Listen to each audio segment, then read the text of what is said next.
Mbote na balandi na biso ya émission Oyo aime ton pays.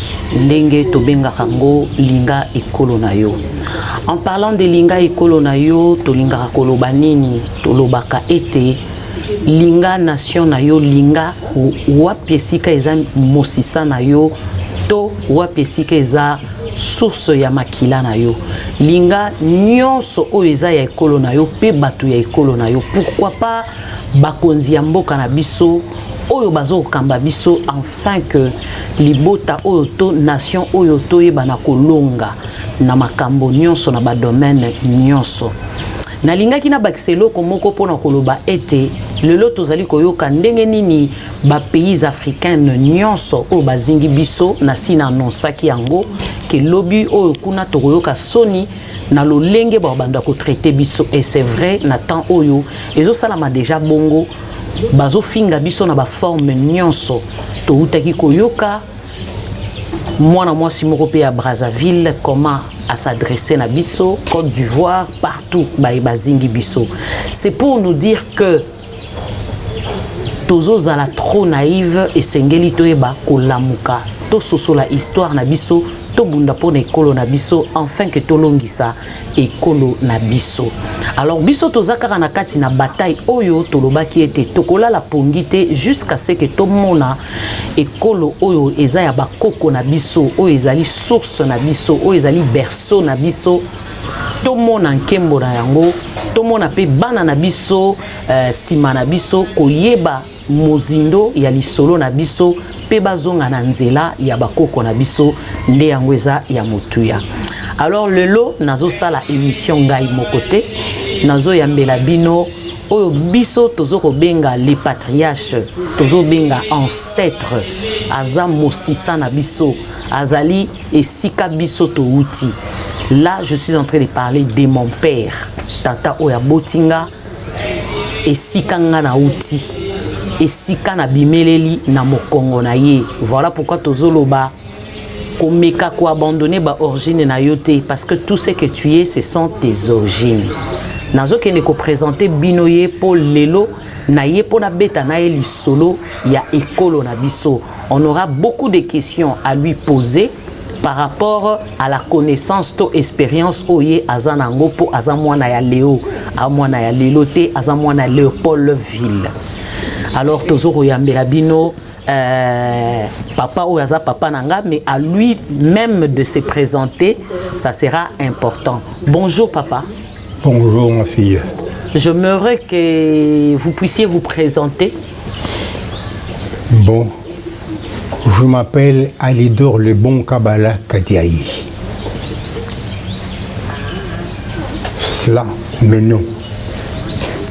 Oui papa, aujourd'hui nous sommes là. Toye mingi mingi papa pototuna yo mituna, nous serons plus bilingues.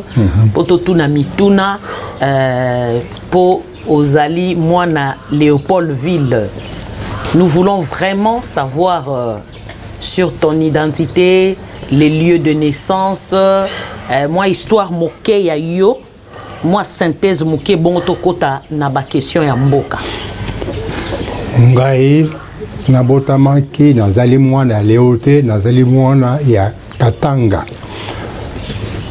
Nabotamaki na Jadoville, au babengaka lelo Likasi. C'était le 8 octobre 1940.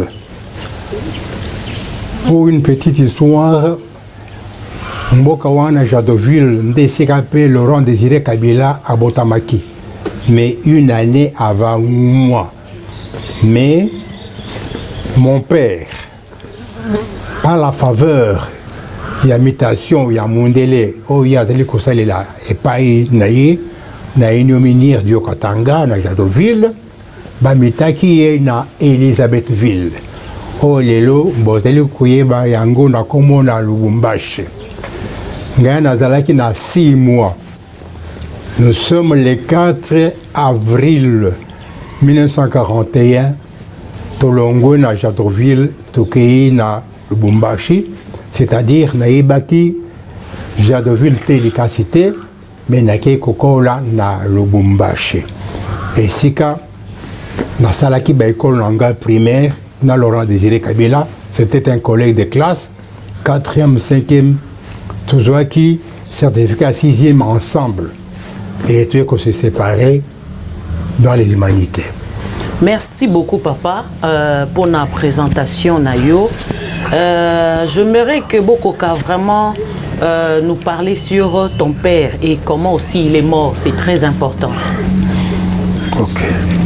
Tata Nangai Azalaki domestique. À l'époque, Bazako Benga Bango Baboy. Mais alors,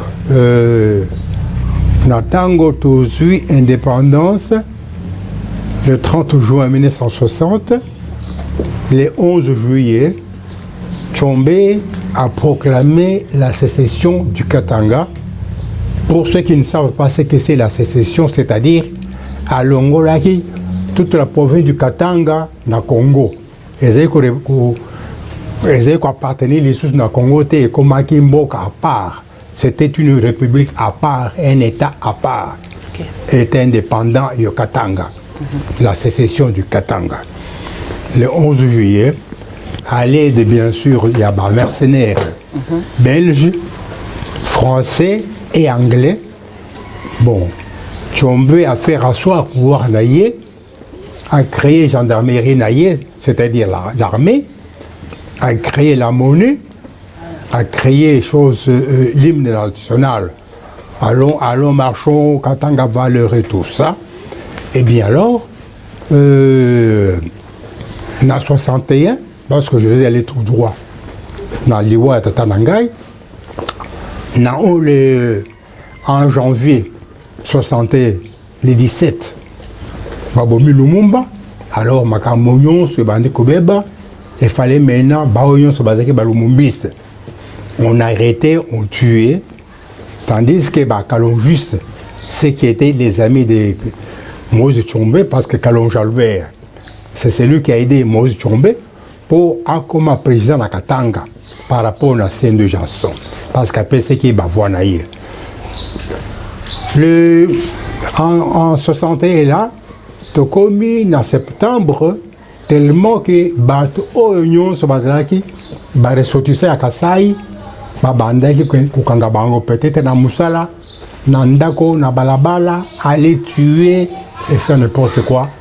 Bato Babandi Kokima, Kolokessikani, ni Bakobombana.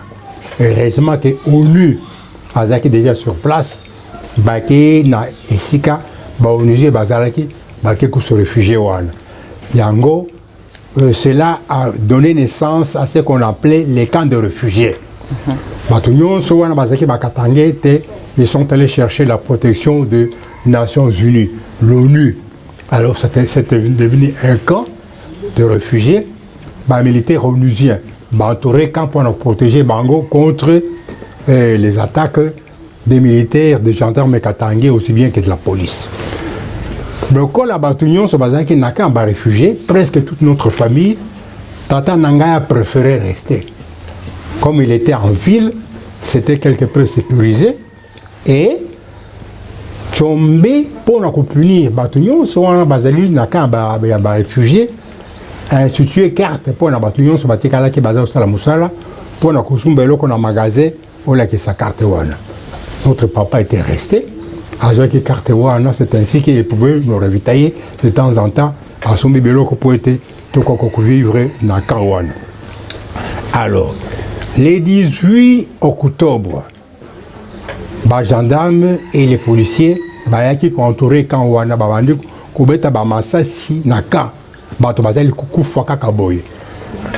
les jeunes gens se sont aussi formés en jeunesse.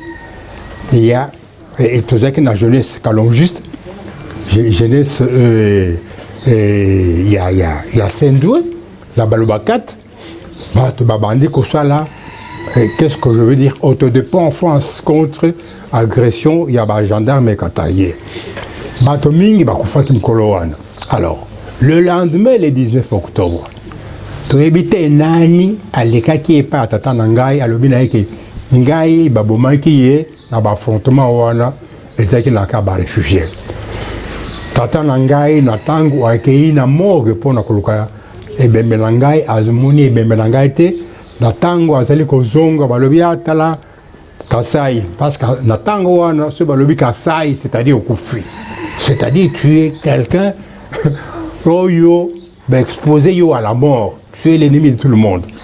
Bozali na protection ya armée, la gendarmerie, besoin de protection à la police, bozali attaqué par la police et la population elle-même, c'est-à-dire ils ont une situation vraiment lamentable. Yo montozali kotambo lozeli sûreté okoma pas na yo. Ceux qui osent pas na yo ont évité bokola la ndenge nini ceux bako attaquer bino na butute. Donc vraiment c'était sur le qui vive.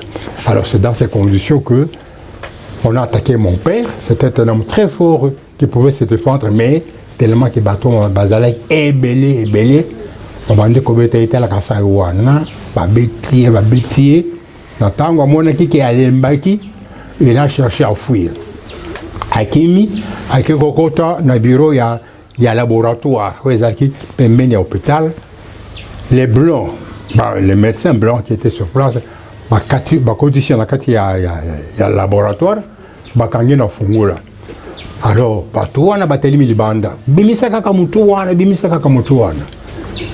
pour na bango c'était quelque chose de très bien.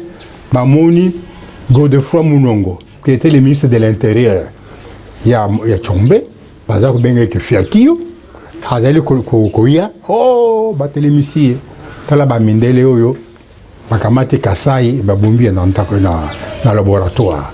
Ce ministre là Godefroy Munongo a quitté a payé ordre na ba mindele wana ba bimisa tata na ngai parce que ezali ki affaire na bangote, c'était une affaire politique. Alors que mon père ne savait rien de la politique, n'était qu'un domestique et illettré, balobi affaire politique. Bon, il ne pouvait rien faire. Monsieur, livré na batouana, bazungi les sous vers la morgue. Alors, tellement qu'il y a un baki, bazako bête et consort, bakomi avait une grande rigole. Il a évité ce qu'ils allaient jusqu'à présent entre la morgue et ancienne prison. Alors, et loko wana ezaki rigolo munene en béton na tango asi alembi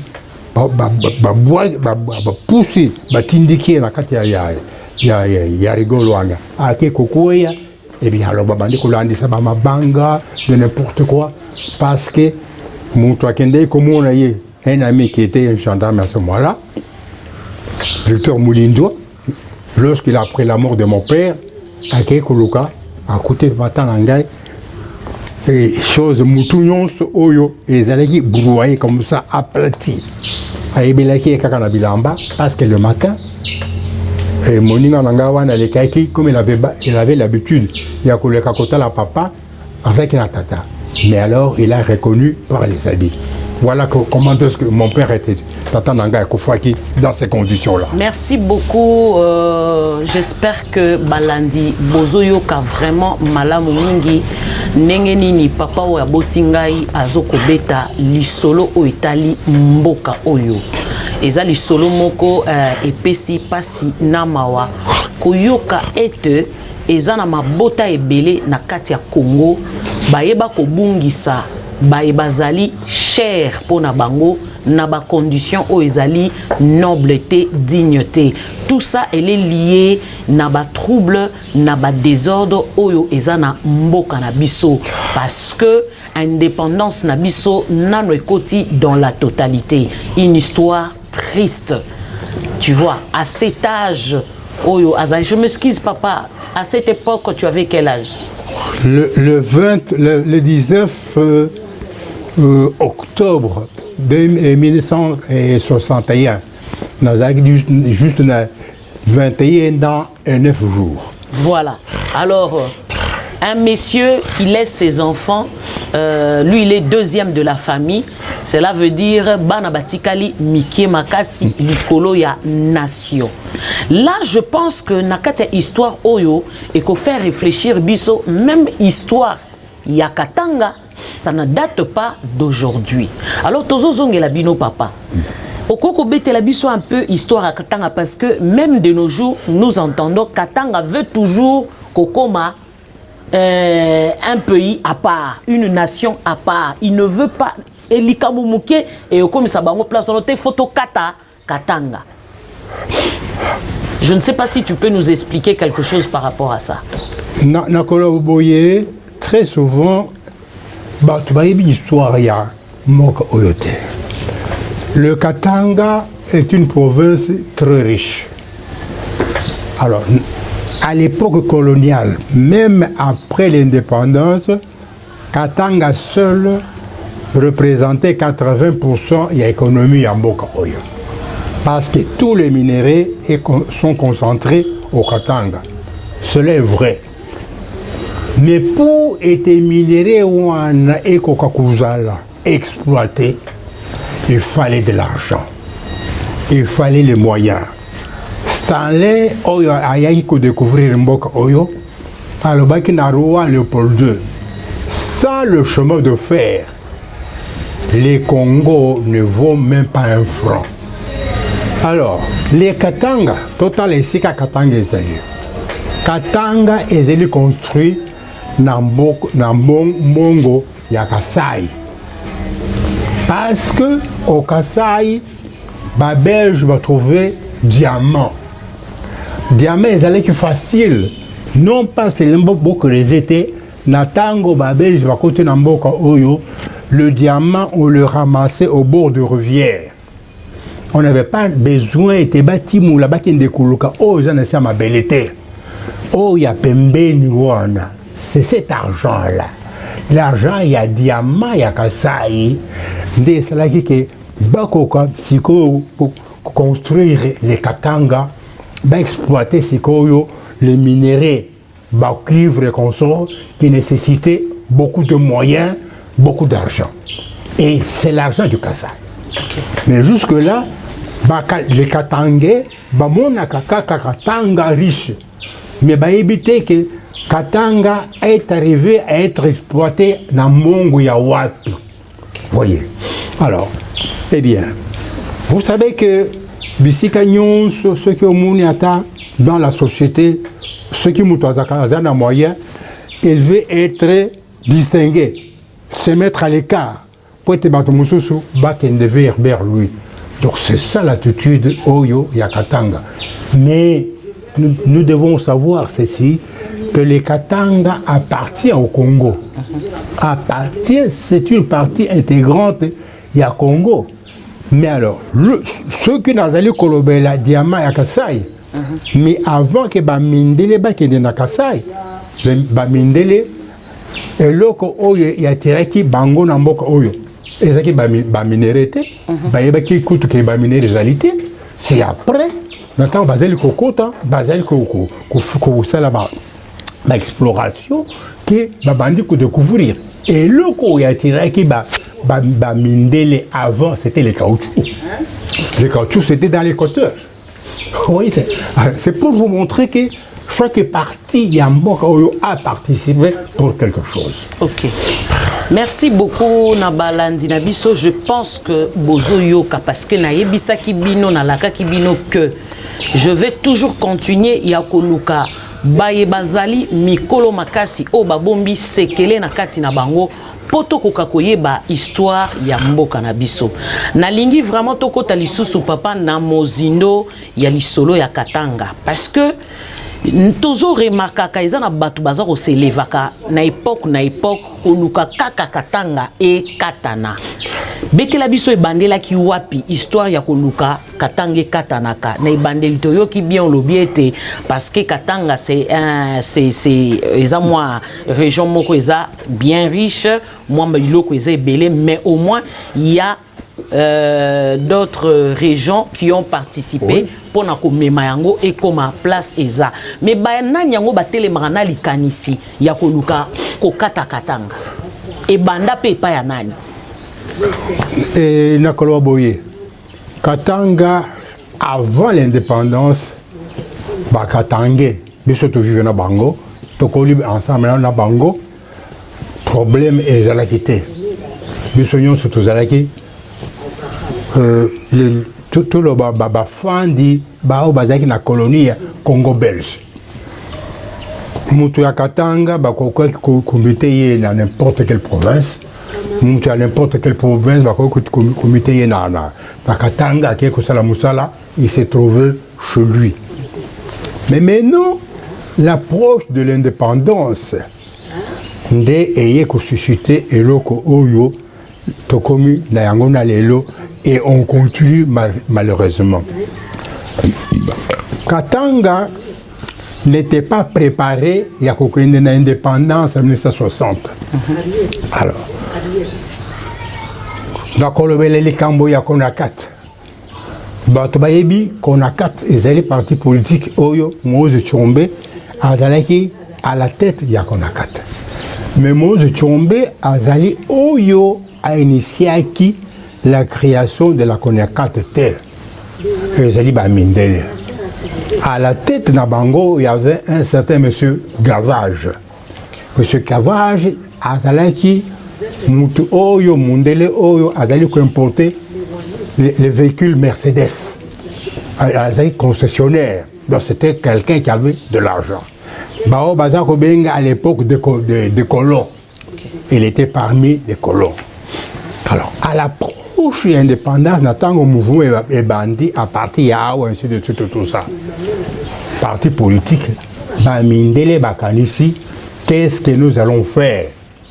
Parce que sinon, la province Moussous, des Bazalaki déjà va émerger au Katanga par rapport au Katangais.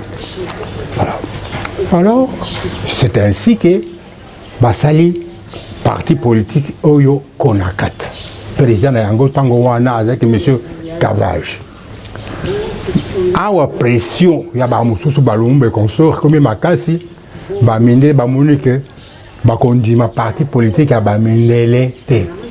Et Sengeli, Tolu Kamutumundu, Toté na Mutu ya Konakat, pour être tout le Baki Azali à Congolais. C'est ainsi que Bakei qu'on négocie dans Moïse Tshombe, où Azalaki, moi, il y a un grand commerçant à l'époque, Tata Naye Azalaki Kapenda. Alors, parmi les Congolais au Katanga, c'était l'homme le plus riche. Bazaki n'a pas parcelle, une grande concession à parcelle à Bango, un magasin consort. Moïse était le fils aîné à Kapenda Tshombe. Alors, Natango Tata Naye a Koufi, il y a Kamati Siko Biloko ya Tata Naye. Alors, comme c'était un jeune, il s'est mis à lapider vraiment l'argent. Il était, Biloko est tombé en faillite.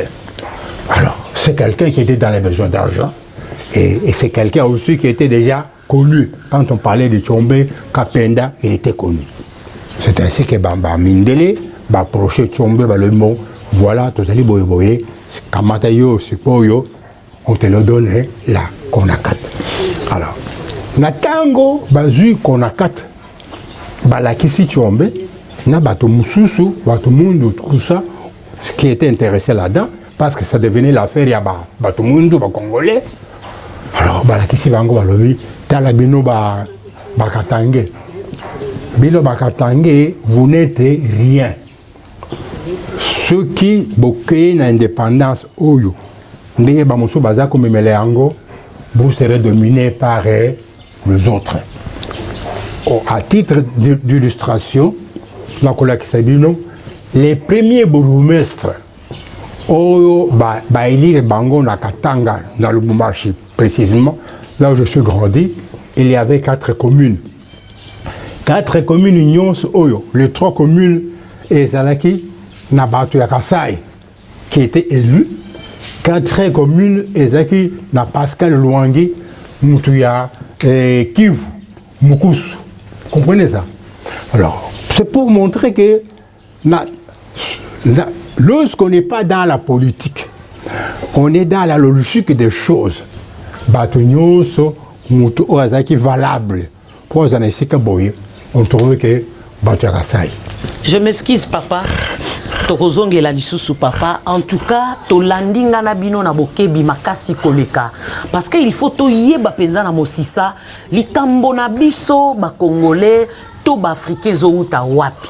Alors nakati na lisolo o papa zo beta aza ancêtre les patriarches a beti lisolo polele to comprendre que guerre oyo ya bakasayen na bakatange na nyakotisi yango mondele ameki kokotisa Katange na idéologie na kati ya mutu na ye que akobima eloko te face ya bandeko na ye azui bango atie bango pembeni atie bango likolo ya parti politique oyo ye moko mondele abandaki kokamba. Cela veut dire azui idéologie na ye akotisi. Bon monitor na ye bisaka bino lisolo na biso euti musika. Ce sont les occidentaux qui sont derrière tout.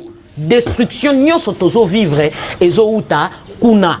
Si les lois lisolo ezo persister, le Katangé veulent toujours bakata mboka, batikala na ngambo libanda ya Congo, bakoma pe nation mususu masolo oyo ezalaka te to komi une époque ya robongisa nyonso tozongi lisusu e papa po asa la continuité ya lisolo ngo tolanda na mozindo.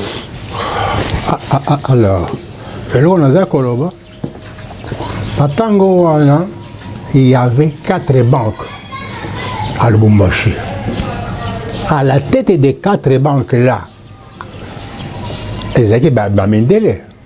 Alors bato oyo bazalaki balandi ya bamindele na babanke nyonso wana ezali kaka bato ya Kasai, le ressortissant du Kasai.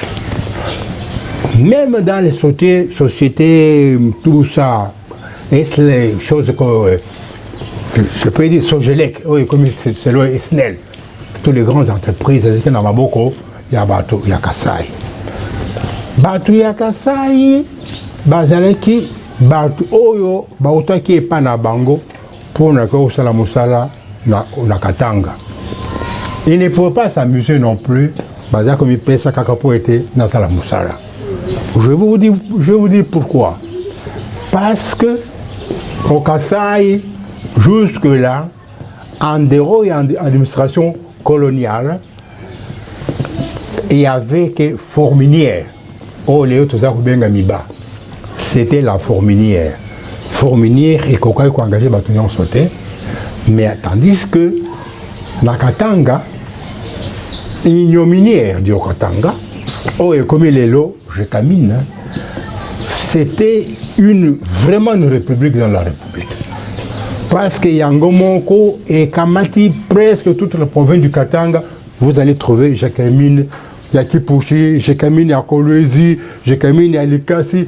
Donc, Jacqueline et tous ces Jacqueline là, ignominières, au côté de Yango, moko peut-être n'a 4-5 camps de travailleurs.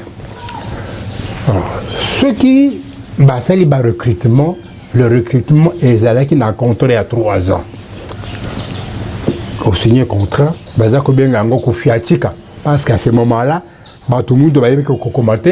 Il ne peut pas signer non plus Baza Koutia Moussapi Boye. Hein? Na ancré, allez, Outi Moussapi. Baza Kolobango Koufiatika. La tango, on a les contrats qui a 3 ans. Ceux qui ont salé Moussala Maramouté après 3 ans, tu es mal côté, pas de mission à Mokanayo. Imaginez-vous, Moutouana Ayaki na ville, Moutouana Zonga Lusu Namboka. Na situation na vie en mboka tout ça c'est ainsi que batouana baza ko bipesa na musala penza parce que ceux qui ont le na musala et ceux qui a ko fond des qualités va penser qui ont ndako ainsi de suite tout ça. Il n'y avait pas à cette époque ndako ko fouté là, ça n'existait pas. Il y avait que bandako ya des entreprises à tongi bandako na ye chaque entreprise na bandako na ye. Chaque entreprise a engagé yo à payer ndako. Engagé yo à payer ndako. Alongoli musala, alongoli ndako. Eh bien, vous devez rentrer chez vous. Donc c'était pénible. Voilà pourquoi est-ce que ça a motivé Batunyo Sowana Bazako Longwa Takasai pour être les meilleurs travailleurs de manière à ce que chaque fois les contrats et Coca-Cola reconduit. Eh bien, les lots, tout ça, le système Moussous. Tout ça, un contrat a duré indéterminée. Ça n'existait pas. C'était toujours 3 ans. 3 ans. Alors, Bango P, Banana Bango, au lieu, Bazala dans la distraction, comme les autres étaient chez eux, Bakende Kokolo, Bambisi, Bakende Koboma Bandeke, Bakende Kangaba Puku, Mutuna Mutu, Azaf Salanini, Azaf Atanga. moi nanaye attendre quelles que sont les conditions. Wana banani bazo préférer bana ba batanga. Bato oh ya Kasai. Ya Kasai. OK. Je prends mon cas. En 1953, je fondais Kina Kehibert. C'était à peu près à 5 ou 6 7 km de l'école où on avait Kutanga méthodiste dans la ville. Mais je faisais le pied nus. Vous allez pieds nus et tu fais le pied pour être au cœur de la classe. Tandis que bana musu bazalaki wana oyo bakokaki kusala sacrifice wana te, bien que moi-même je t'ai forcé parce que si ça ne dépendait que de moi, je pouvais être comme les autres, natikala na sakan ainsi de suite tout ça. Mais chaque jour à 6h du matin, et c'est qui na banda mbangu parce que à 7h30 et c'est là que la classe. Alors, je m'en veux comme ça le matin, toute la journée tu n'as rien à manger. C'est peut-être c'est que 1 franc ou 2 francs au costume baba beignet au lait en attendant cours après-midi parce que on étudiait de vacations tongo jusqu'à 11h. Bozongi na bandako 14h bokuti 16h bobimi et chaque jour comme ça. Alors c'est ainsi que bato wana bautaki bamboka na bango certains beaucoup étaient des illettrés, ont formé leurs enfants au Katanga, dans les écoles du Katanga, alors que ils avaient permis pour et je vais vous dire ceci, à cette époque-là, pour nous forcer pour être bana batanga, ceux qui ont moi bamoni, surtout la ville et consorts, bamoni aux allées circuler bakokangayo, au kokangayo parce que je m'excuse papa Olobi Motwali Bosso a sisitaki problème entre Katanga na Bikolo Mususu Bakatangé na Bikolo Mususu ezalaki wana ezali Monsieur Cavage pour azwaki Tchombe ache likolo ya parti politique na suite nango ezandenge nini et comment ebandaki ete bakoka kokabola Katanga bakoka kozwa OK sikoyo natango bati Tchombe na kati likolo ya nani ya parti politique na bango balobi na bango boye bino bondi indépendance te ba mususu wana baza l'indépendant mais Katanga etikala avec la Belgique. OK pour être tokoka ko former bino pour vous donner des cadres. OK. C'est pour montrer que parmi les Katangais, cadres, quitté. OK. Alors ceux qui aspiraient à être cadres, OK. Alors ceux qui bokayi bino bondimi au indépendance au total, bino bokozala dominer na bikolo surtout bato bauti na nini na Kasai. Après ba Belge et kokoma bango. Donc vous ne serez pas indépendant. Beaucoup jouir richesse ya mboka na bino te. Ezali ba mususu ba sala nini ba kujuri yango. Alors idée wana nde yango ba bandaki kutambana yango biso bakatange te. Biso bakatange tuza kutikala na Belgique. Biso bakatange tuzali makambo ya indépendance etali binote. Biso tuzali kutikala na Belgique. Alors dans les meetings sikoyo, vous comprenez ça? Idée bato bazali ke na yango te, on a mis cela dans les têtes des gens. Bomoni bango bazali bo omoni esika boy muto fulande azali esika boy muto fulande azali biso tozali wana te. Vous comprenez ça? Alors, Busso, Tokoki Kondima Yangote. Alors, à partir de ce moment-là, on a créé, on a mis dans le genre sentiment, il y a haine. Pour nous connaître, Batomuso, Bazaï, Baye, et Panabiso, Bazaï déjà, Kodomini Bisso. Talabisika Nyon, Sezé Kakabango. Et cela était vrai. Mais à l'époque, les gens ne voyaient pas cela. OK, merci beaucoup Nabalandi Nabiso. Je pense que Bolandi Kitoko Makasi, wapi pa imo pepe ya division, ya haine, ya kokabola, mboka Nabiso, Congo euteli wapi wana ezali mwana oyo akoli na kati ya Katanga na Katanga kuna abandi utaza mwana moke ayebi penza histoire wana malamu mingi et puis to sosoli penza wapi pa bitumba ezali ko uta bitumbango eyeti na moi na lelo otoyoka kipe ndeko na biso oyo postilaki Moïse oyo azuite aluki pe na mayele na ye na minito oyo bakende kosala oyo bango front baluka lolenge nini ya kokabola Katanga na yebisaki bino tokokende na mozindo toyeba histoire na biso. Alors pona lelo na émission oyo tokomi na suka nazotikela papa liloba ya suka par rapport à l'histoire où tu connais la biso ya Katanga. Non, mais par rapport à l'histoire ya Katanga, nakanisi que ceux qui Katanga bazali sima ya Moïse Katumbi, c'est encore une grosse erreur. Grosse erreur pour nani parce que Moïse Katumbi na koye sebino que azali mona ya Soriano. Ezali ba minde biso to yebaki bango très bien. Natango biso to zali kokola bango bazali kobenga biso na kibemba bakoloe. C'est-à-dire les singes. Pour nani lelo boko ki kusala lisusu sima ya mwana ya mundele. Non non, non non.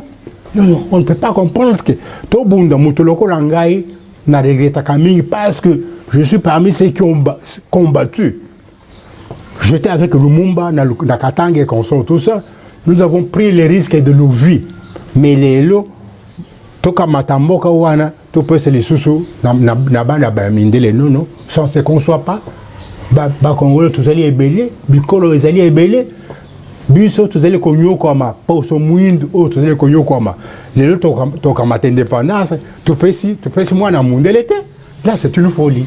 Alors, moi, je demanderais au Katangais, Nazareth na Moïse Tchombe, par rapport à ce que moi j'ai connu, Moïse Tchombe avait reconnu quelque chose, à Yébakité que moi, j'étais victime. Azaki Premier ministre, à recevoir Abisso, na bureau naïe, na Muninga Nanga et de la Roche-Tamboué, qui était mon chef de cabinet. Nathan Tozak Solanaïe, à Talibisso Mibali, alors, est-ce que vous croyez être plus Lumumbi que moi? Biso totali ya moni que nous ne les croyons pas.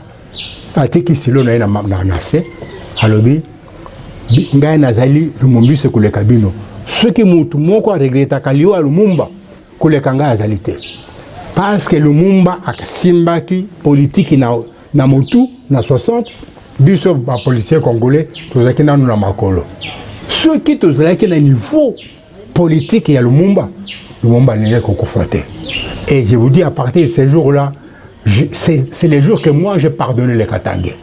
Par rapport à tout ce que nous avons subi, je pense que tous les Katangais doivent avoir le même esprit.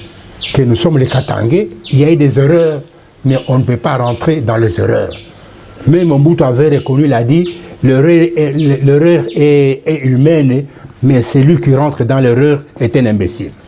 Merci beaucoup, papa. Je pense que Bolandi Yemalamo, un enfant qui a été victime, un enfant qui a perdu son père. Mais de quelle manière? Vous voyez, quand je toujours dis Naza ancêtre, Nazo Yakanama Solo Oyo Ezaya Ofelete, parce que je suis la petite fille hein, de celui qui a été victime au Congo, mais au Katanga. Il a été mort pourquoi? Kakana solo tozo beta yaba occidentaux banane batikali biso kutu to botami to tikali komona oyo azali koko na biso aboti papa na bisote mais bozoyo ka solo ndenge bozoyo ka pour dire que ngonga ebeti wapi pa esengeli biso nyonso ba congolais to telema na kati na mboka oyo toza ya kokabwana te. Le Katangais ce sont nos frères, ouais. Les Okasai ce sont nos frères na bango nyonso bikolo nyonso tozalaki moko mais tala ba occidentaux tang baye na idéologie ya koluka kokabola biso. En tout cas merci pour na mokolo na lelo tozo suka awa. Mais la personne que je viens de vous présenter, il a travaillé aussi quelque part dans ces pays Il a beaucoup travaillé. Papa, je veux que tu puisses parler un peu de ton travail, ou soit Tozo, quand on a deuxième émission, là on va parler à long et en profondeur de ton travail. Et ton monipé assis à Komi Mukolo, Mobange. Je ne sais pas comment ça s'est passé aussi dans l'histoire à Moussala Nayo. Mais c'est dommage. Vous voyez que des bouts congolais, Nayemba Kayangote et la Linga Koyemba Angote, parce que ce n'est plus ce que nous, on avait pensé en 1960. Stoppé papa, na moni, na deuxième émission, Togoko c'est parti wana au leto oumela. Je pense que vous comprendre, vous sosoli bien. Alors merci na balandi na biso nyonso, à très bientôt.